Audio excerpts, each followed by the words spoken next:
नमस्कार, आप देख रहे हैं IBC 24। मैं हूं आपके साथ विजय कुमार पंड्या। मध्य प्रदेश के मुख्यमंत्री कमलनाथ के खिलाफ आपत्तिजनक टिप्पणी करने वाले शिक्षक को सीएम कमलनाथ ने माफ कर दिया है। साथ ही उन्हें निलंबन से बहाल करने के निर्देश भी दिए हैं। कांग्रेस इसे सीएम की दरियादिली बता रही है, तो बहाल किए गए टीचर भी कमलनाथ को उदार हृदय वाला बता रहे हैं। हालांकि वो वायरल वीडियो को टेम्पर्ड कह रहे हैं। 14 साल भारतीय जनता पार्टी के राज्य में सेवा भारती इसका प्रचालित हुई है। अब तो खैर कांग्रेस की आ गई। देखे क्या होता है जब दोस्त जिसने अपने वालों ने परेशान किया तो गैरों से क्या उम्मीद कर सकते हैं। तो कुल मिला के ये है कि काम जो है चलने वाला समाज के भरोसे, क्योंकि ऐसा है कि हमारे शिवराज जी जैसे है तो कमलनाथ डाकू है। वायरल वीडियो में सुनाई दे रहे ये बोल जबलपुर के राइट टाउन मिडिल स्कूल के प्रधान अध्यापक मुकेश तिवारी के बताए जा रहे हैं, जो अपने ही मुख्यमंत्री पर आपत्तिजनक टिप्पणी कर रहे हैं। मामले के तूल पकड़ने के बाद मुकेश तिवारी को निलंबित कर दिया गया था, लेकिन मुख्यमंत्री कमलनाथ ने दरियादिली दिखाते हुए न केवल मुकेश तिवारी को माफ कर दिया, बल्कि उनके निलंबन से बहाली के निर्देश भी दिए हैं।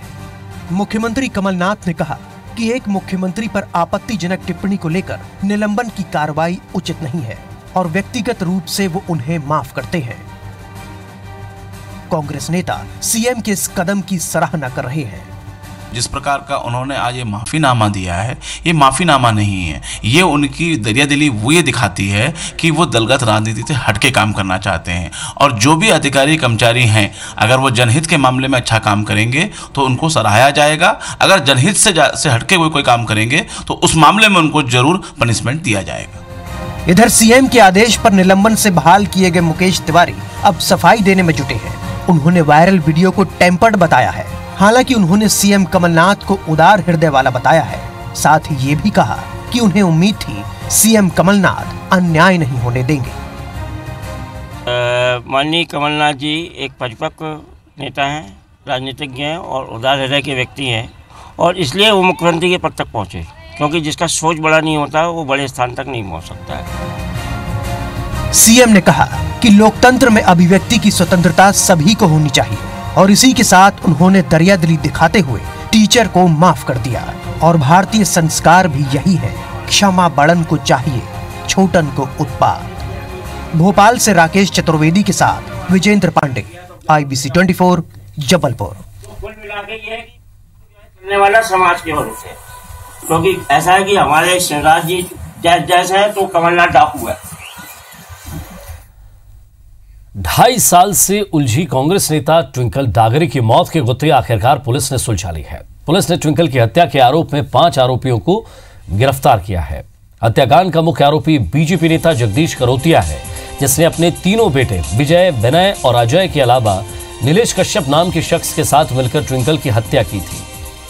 दरअसल आरोपियों ने दृश्यम फिल्म की तर्ज पर इस पूरे हत्याकांड को अंजाम दिया। पुलिस के मुताबिक ट्विंकल के जगदीश करोतिया के साथ अवैध संबंध थे, जो बात जगदीश के परिजनों को पसंद नहीं थी। इस कारण आए दिन उनके घर में विवाद होता रहता था। घटना के दिन यानी कि 16 अक्टूबर 2016 को भी इनके घर विवाद हुआ, जिसके बाद आखिरकार जगदीश ने अपने बेटों की बात को मानते हुए ट्विंकल को रास्ते से हटाने का प्लान बनाया। करोतिया ने ट्विंकल को MR10 पर स्थित अपने खेत पर बुलाया, जहां 5 आरोपियों ने मिलकर ट्विंकल की हत्या कर दी और सांवे रोड स्थित फैक्ट्री में लाश को आग लगाने के बाद उसके अवशेष को नाले में फेंक दिया और पुलिस को गुमराह करने के लिए तरह तरह के हथकंडे अपनाए। वहीं इस पूरे मामले में पूर्व विधायक सुदर्शन गुप्ता के संरक्षण की बात भी सामने आ रही थी। फिलहाल पुलिस 5 आरोपियों को गिरफ्तार कर उनसे पूछताछ में जुटी है। साथ ही कई और खुलासे होने की बात कह रही है। हमारी टीम ने, जिसमें मुख्य तौर पे पुलिस अधीक्षक जो पूर्व अवधेश गोस्वामी, मुख्य अतिरिक्त जो पुलिस अधीक्षक प्रशांत, हमारे साथ जो टीम के जो बाकी सदस्य यहाँ बैठे हुए हैं, सभी लोगों ने काफी इसमें मेहनत किया। वहां के CSP, वहां के थाना प्रभारी, इंद्रमणि, बाकी सभी लोगों ने इसमें लगातार इसमें बेहतर ढंग से काम किया। और इस टीम के बाद जब पूरी तरह से इसकी रिपोर्ट आई, रिपोर्ट आने में कुछ वक्त लगा, लेकिन रिपोर्ट आने के बाद स्थिति स्पष्ट हो गई कि इस मामले में अब 2 पक्ष नहीं है। प्रारंभिक तौर पे 2 पक्ष, जिन्हें लगातार दोनों पक्षों के विरुद्ध थोड़े थोड़े तथ्य थे और विवेचना की दिशा को प्रभावित कर रहे थे। यह स्पष्ट हो गया कि अब विवेचना की दिशा सिर्फ एक ही तरफ है, और वह संदेही इसमें जगदीश करोतिया और उनके परिवार के अन्य सदस्य इसमें सम्मिलित थे। ट्विंकल डागरे हत्याकांड में पुलिस 5 आरोपियों को गिरफ्तार कर उनसे पूछताछ में जुटी है। पुलिस ने इन आरोपियों के अलावा किसी और को आरोपी नहीं बनाया है। हालांकि जांच के दौरान कई खुलासे होने के संकेत दे रही हैं। इस खुलासे को लेकर डीआईजी हरिनारायण चारे मिश्र से बात की हमारे संवाददाता दीपक यादव। कांग्रेस नेत्री ट्विंकल डागरे के हत्याकांड का मामले से अब पर्दाफाश हो चुका है। हमारे साथ मौजूद हैं इंदौर के डीआईजी हरिनारायण चारे जी। सर, 2 साल का लंबा वक्त, किस तरीके से इस पूरे मामले में इन्वेस्टिगेशन हुई? 2 नहीं बल्कि 2.5 साल हो गए। 2.5 साल पुराना मामला था। इस मामले में प्रारंभिक तौर पे गुमशुदगी कायम की गई थी। बाद में जब तथ्य आए थे तो इसमें अपहरण का प्रकरण कायम किया गया था, लेकिन इसमें कोई भी साक्ष्य नहीं था। और साक्ष्य जो प्रारंभिक तौर पे उसमें पाए गए वो पूरे घटनाक्रम को कई जगह गुमराह करने वाले थे। जैसे कि इसमें माँ बाप के विरुद्ध महिला ने जिसके साथ घटना हुई है, पीड़िता ने सबसे पहले FIR करा रखे थे, 4 आवेदन दे रखे थे। व्हाट्सएप पे जो मैसेज लास्ट में जो किए गए थे दूसरे पक्ष को, उसमें उसने माता पिता से प्रताड़ित होना और दूसरे पक्ष के साथ सहानुभूति होना बताया था। इन सारे तथ्यों के कारण प्रारंभिक तौर पे जो जांच एजेंसियां हैं, मुख्य जांच अधिकारी इसके कारण गुमराह रहे। लेकिन जैसे ही इस घटनाक्रम को दूसरे पक्ष को भी सुना गया, दोनों चीज़ों को गंभीरता से लिया गया। इसमें भारत की सबसे जो आधुनिकतम टेस्ट होती है BOS टेस्ट कराया गया। उस टेस्ट के बाद यह स्पष्ट हो गया था कि इसमें माता पिता निर्दोष हैं और दूसरा पक्ष ही इसमें दोषी है, जिस पे बार बार आरोप लगाए जा रहे थे। उसका पुलिस ने काफ़ी इसमें गंभीरता से, गहनता से इसमें काम किया, भौतिक साक्ष्यों तक पहुँचने की कोशिश की और अंततः 2 साल से 2.5 साल के आसपास इसमें भौतिक साक्ष्यों को भी पुलिस ने जब ढूंढ निकाला तो इस पूरे मामले का खुलासा कर दिया गया है। इन्होंने एक फिल्म का सहारा भी लिया था, उस तरीके से पुलिस को गुमराह भी किया उस फिल्म के आधार पर। इन्होंने प्रारंभिक तौर पे गुमराह करने के लिए दृश्यम फिल्म को कई परिवार के जो भी षड्यंत्रकारी थे सभी लोगों ने बैठ के देखा। देखने के बाद इन्होंने प्रारंभिक तौर पे एक भ्रम फैलाया कि उस जगह पर एक जहां पे इन्होंने गड्ढा खोदा था वहां पे कुत्ते को दफनाया है और पुलिस को जान करके कंट्रोल्ड सूचना लीक की। वहां तत्कालिक तौर पे पुलिस ने वहां तलाश भी की और गड्ढा भी खोदा। गड्ढा खोदने के बाद वहां पे कुत्ता वहां से निकला और उसके बाद वो जो इन्वेस्टिगेशन का जो वो सिरा था वो खत्म हो गया। उसमें लगा कि ये सूचना थी और शायद इस तरह की भ्रामक सूचना किसी ने दी होगी। लेकिन अभी जांच के बाद यह स्पष्ट है कि इन्होंने जहां पे घटनाक्रम दिया था उससे जानबूझकर थोड़ी दूर पर इस तरह के कुत्ते को भी दफनाया था और थोड़ी दूर पर वहां पे उस महिला को जला दिया था, जिसके बारे में चूंकि एक ही बारे बात आई थी और वहां पे कुत्ता निकल गया, इसलिए निश्चित तौर पे जांच की दिशा को प्रारंभिक तौर पे षड्यंत्र के कारण गुमराह करने में सफल रहे थे। आरोपी पक्ष को पूर्व विधायक सुदर्शन गुप्ता का संरक्षण भी प्राप्त था। क्या आने वाले दिनों में उन्हें भी आरोपी बनाया जा सकता है? अभी तक की जांच में इसमें 5 लोगों को दोषी पाया गया है, उनके विरुद्ध कार्रवाई की गई है, उन्हें गिरफ्तार कर लिया गया है और आने वाले समय में अगर पूछताछ में कुछ नए तथ्य आते हैं तो कार्रवाई की। अंतिम प्रश्न, निश्चित तौर पर ट्विंकल डागरे मामले में खुलासा हो चुका है। हालांकि आरोपियों ने दशम फिल्म को देखकर पूरे वारदात को अंजाम दिया था। अब देखना होगा कि दशम फिल्म में तो हीरो बच जाता है, लेकिन रियल लाइफ में ये जो आरोपी हैं वो बच ना पाए। कैमरा पर्सन अखिलेश जायसवाल के साथ दीपक यादव, IBC 24 इंदौर। सवर्ण आरक्षण कानून बनाकर गरीब सवर्णों को 10% आरक्षण का रास्ता साफ किया है। राष्ट्रपति ने बिल को मंजूरी दे दी है। तो बड़ी खबर आपको बता रहे हैं, सवर्ण आरक्षण कानून बना, गरीब सवर्णों को 10% आरक्षण का रास्ता साफ हो चुका है। राष्ट्रपति ने इस बिल को मंजूरी दे दी है। पहले लोकसभा में बिल पास हुआ, फिर राज्यसभा में पहुंचा और राज्यसभा के बाद इसे राष्ट्रपति की मंजूरी के लिए भेजा गया और वहां से भी इसे मंजूरी मिल गई है। तो गरीब सवर्णों को 10% आरक्षण का रास्ता अब साफ होता दिखाई दे रहा है।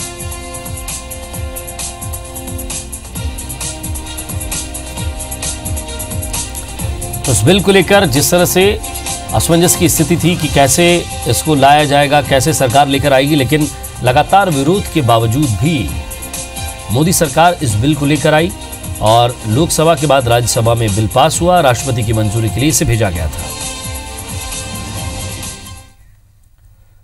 इंदौर स्वच्छता में तो देश भर में नंबर 1 है, लेकिन ट्रैफिक के मामले में इंदौर देश के सबसे पिछड़े शहरों में शुमार है। यहाँ ट्रैफिक की व्यवस्था जस की तस बनी हुई है। ऐसा नहीं है कि ट्रैफिक को सुधारने के लिए कोई प्रयास नहीं किए गए, लेकिन ज्यादा सुधार नहीं हो पाया। इसकी बड़ी वजह वाहनों की बढ़ती हुई संख्या है। आंकड़ों के मुताबिक इंदौर देश का पहला ऐसा शहर है जहां प्रति 1000 व्यक्तियों पर वाहनों की संख्या सबसे ज्यादा है। कुल प्रति 1000 पर 631 वाहन है। लगातार चालानी कार्रवाई करने के बावजूद भी लोगों में ट्रैफिक के प्रति उतनी जागरूकता नहीं है जितनी होनी चाहिए। हालांकि उन ट्रैफिक को सुधारने के लिए कड़े निर्देश देते हुए ट्रैफिक पुलिस के अधिकारियों और कर्मियों को मैदान में उतारना शुरू कर दिया है। मूलतः निर्देश यही है कि सांप्रदायिक सौहार्द बनाए रहना चाहिए, व्यवहार सभी के साथ अच्छा होना चाहिए, ट्रैफिक के संबंध में शहर में थोड़ा विशेष ध्यान देना चाहिए और उसमें इम्प्रूवमेंट लाना चाहिए। ऐसे 2-3 मेजर बिंदुओं पे बात की गई है। टेक्नोलॉजिकल पार्ट जो है, जो टेक्नोलॉजी है उसके बारे में हमारे जो थाना प्रभारी हैं स्पेशली उनको ज्ञान वर्धन करना चाहिए और उसको भी लागू करना चाहिए अपने काम में और बेहतर ढंग से। रायसेन के सांची विकासखंड के मुस्काबाद सत्ती में पीने के पानी के लिए ग्रामीण दर-दर भटकने को मजबूर है। गांव के सभी हैंडपंप भी खराब पड़े हैं। पीएचई विभाग को बार-बार शिकायत करने के बाद भी हैंडपंप ठीक करने के लिए अभी तक कोई नहीं आया। ग्रामीण पानी के लिए जान जोखिम में डालकर 3 किलोमीटर दूर रेलवे लाइन क्रॉस करके खेतों से पानी लाने को मजबूर है। परेशान किसानों ने चेतावनी देते हुए कहा है कि अगर हैंडपंप जल्द ठीक नहीं हुआ तो कलेक्टर कार्यालय के सामने घेराव करेंगे। मध्य प्रदेश में युवा नशे की ओर तेजी से बढ़ रहे हैं। गांव और निचली बस्तियों में नशीले पदार्थों के सेवन से मरीजों की संख्या में तेजी से वृद्धि हुई है। युवा वेलफेयर ऑर्गेनाइजेशन ने आंकड़ों की यहां पड़ताल की है। आंकड़ों की माने तो अल्कोहल में जहां पुरुषों की संख्या 32% है, वहीं युवाओं में इसका आंकड़ा 69% पार कर गया है। गांजा और अफीम जैसे नशीले पदार्थों में 15 साल की उम्र के युवाओं की भूमिका 64% तक बढ़ी है। युवा दिवस के मौके पर युवा वेलफेयर ऑर्गेनाइजेशन ने इंदौर के हृदय स्थल राजवाड़ा पर नशा मुक्त मध्य प्रदेश हस्ताक्षर अभियान की शुरुआत की, जहां ज्यादा से ज्यादा युवाओं को प्रण दिलाया गया कि नशीले पदार्थों का इस्तेमाल नहीं किया जाए। इसे 5000 से अधिक लोगों के हस्ताक्षर लिए गए। नशा मुक्ति के संकल्प के साथ ही नशा मुक्त प्रदेश बनाने की भी यहां अपील की गई।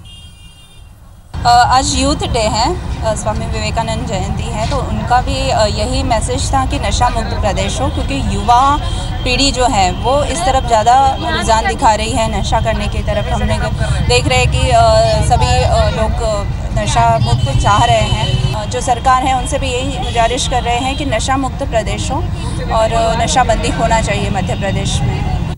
दक्षिण पूर्व मध्य रेलवे के महाप्रबंधक सुनील सिंह सोइन शनिवार को उमरिया के दौरे पर रहे और रेलवे स्टेशन का निरीक्षण किया। बिलासपुर मंडल के डीआरएम सहित रेलवे के तमाम वरिष्ठ अधिकारी मौजूद रहे। जीएम ने इस दौरान प्लेटफॉर्म पर संचालित दुकानों में बेची जा रही सामग्रियों का निरीक्षण किया और आवश्यक निर्देश भी दिए गए।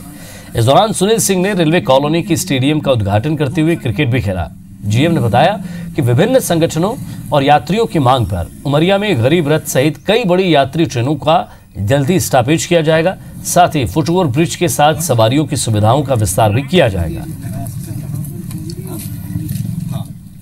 बारी बारी से एक एक सेक्शन नॉमिनेट करते हैं और एक स्पेशल लेके उसका इंस्पेक्शन करते हैं, ताकि किसी भी गाड़ी को किसी भी जगह कितने भी समय के लिए रोक सकें। इसमें हम ब्रिजेस का इंस्पेक्शन करते हैं, स्टेशंस का करते हैं, ट्रैक का करते हैं, कर्व्स का करते हैं। जबलपुर के सिविल लाइन थाने में गबन के एक आरोपी ने जमकर हंगामा मचाया। घटना शुक्रवार रात की है। दरअसल पुलिस ने बैंक फ्रॉड के एक मामले में जांच के लिए राजेश नडियाल नाम के आरोपी को पूछताछ के लिए थाने बुलाया था, लेकिन कार्रवाई के डर से आरोपी थाने की छत पर पहुंच गया और वहां से कूदने की धमकी देने लगा। काफी समझाइश के बाद भी जब आरोपी नीचे नहीं उतरा तो पुलिस ने उसके परिजनों को बुलवाया। तब कहीं जाकर आरोपी छत से नीचे उतरा। बाद में पुलिस ने उसके बयान दर्ज कर उसे हिदायत देकर छोड़ दिया। फिलहाल बैंक फ्रॉड मामले की जांच की जा रही है। सेंट्रल बैंक में एक लोन का मामला था जिसमें एक फाइल गुम गई थी, तो उसके संबंध में यहाँ पर जांच चल रही है थाने पे। तो ये उसके लिए पूछताछ के लिए आया था। एक कस्टमर है एक्चुअली, हालांकि यहाँ का मुलजिम नहीं है। तनाव में उसको लगा कि ऐसा नहीं कि पुलिस हमको मुलजिम बना दे, इस बात को लेके, आशंका को लेके वो इस तरह से बर्ताव कर रहा था। नरसिंहपुर में चोरों के हौसले दिन पर दिन बुलंद होते जा रहे हैं। ताजा मामला गोटेगांव थाना क्षेत्र के कंजई का है, जहां पुरातात्विक महत्व के देवराम जानकी मंदिर में चोरों ने सेंधमारी की है। चोरों ने राम दरबार सहित लड्डू गोपाल की अष्टधातु की दुर्लभ प्रतिमाएं चोरी की और भगवान राम, लक्ष्मण और जानकी माता की प्रतिमाएं भी उड़ाकर ले गए। इन प्रतिमाओं की कीमत बाजार में 3 करोड़ रुपए से ज्यादा की बताई जा रही है। मंदिर के कपाट बंद करने के बाद सुबह जब पुजारी ने देखा तो भगवान की प्रतिमाओं की चोरी हो चुकी थी, जिसके बाद पुजारी ने पुलिस को सूचना दी। इसके बाद कलेक्टर, एसपी सहित डॉग स्क्वाड की टीम मौके पर पहुंची और जांच में जुट गई। लेकिन नीचे जो चलायमान अष्टमूर्ति की धारती की जो मूर्तियाँ थी जी, वो मूर्तियाँ जो है वहाँ पर नहीं मिली। जो मंदिर में बहुत पुराना बता रहे हैं, 2-4 साल पहले पुराने मंदिर है ये, और श्री राम भगवान राम लक्ष्मण की मूर्ति चोरी गई है और राधे राधे की लड्डू भगवान की मूर्तियाँ चोरी गई हैं। ग्वालियर में एटीएम कार्ड की क्लोनिंग कर लोगों के खातों से पैसे चोरी करने वाले गैंग के एक आरोपी को पुलिस ने गिरफ्तार किया है। दरअसल एटीएम कार्ड का क्लोन बनाने वाला भिंड जिले के गोहद का रहने वाला कृष्णा तोमर है। गैंग का सदस्य तब गिरफ्त में आया जब एक युवती एटीएम से पैसे निकालने के लिए एसबीआई के एटीएम के पास मौजूद थी। युवती को जब पैसे निकालने में परेशानी हुई तो आरोपी कृष्णा मददगार बनकर अंदर आया और युवती से एटीएम देने को कहा। युवती ने जब आरोपी को एटीएम कार्ड दिया तो आरोपी ने छिपाई गई स्वैप मशीन में पैसे निकालने लगा। एटीएम में मौजूद गार्ड ने आरोपी की यह हरकत देख ली, जिसके बाद आरोपी कृष्णा को पकड़ लिया गया, लेकिन कुछ ही दूर में उसके साथ मौजूदा दूसरा आरोपी फरार हो गया। फिलहाल पुलिस ने आरोपी को गिरफ्तार कर उसके 2 अन्य साथियों की तलाश शुरू कर दी है।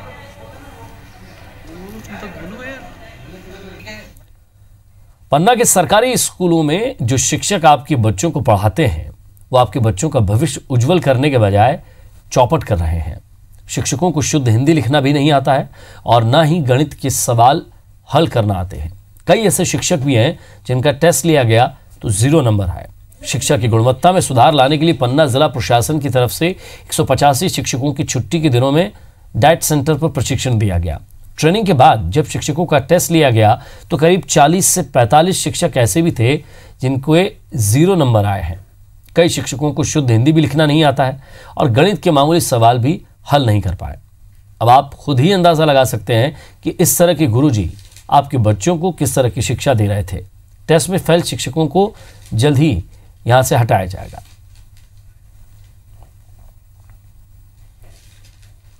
ग्वालियर के एक इंजीनियर ने देश का पहला जैविक सीवर लाइन का फॉर्मूला तैयार किया है, जिससे सीवर चूक होने की समस्या खत्म हो जाएगी और गंदगी भी नहीं फैलेगी।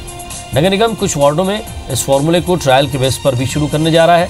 इस फॉर्मूले को खोजने वाले ग्वालियर जिला पंचायत के प्रोजेक्ट ऑफिसर जय सिंह नरवरिया पहले भी सबसे सस्ते बायो टॉयलेट्स का फॉर्मूला दे चुके हैं।